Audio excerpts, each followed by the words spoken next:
সৈনিক কাকে বলে জানেন? বলতে পারেন এটা কেমন প্রশ্ন।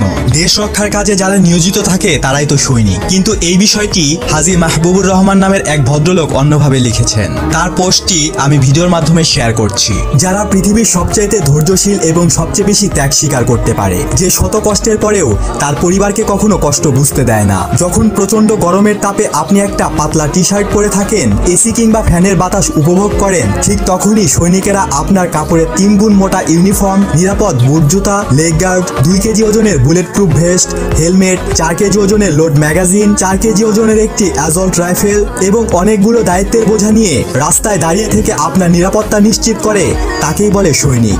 যখন প্রচন্ড ঝড়ে আপনি নিরাপদ কেন্দ্রে অবস্থান করেন, ঠিক তখনই সৈনিকেরা দুটো টিনের নিচে চারপাশে খোলা ডিউটি পোস্টে অবস্থান করে বজ্রপাতের আলোতে শত্রু খুঁজতে থাকে, তাকেই বলে সৈনিক। হাড় কাঁপানো শীতে যখন আপনি আরাম করে শুয়ে থাকেন, তখন সৈনিক খোলা আকাশের নিচে অন্ধকারে কুয়াশার চাদরে ঢাকা পড়ে।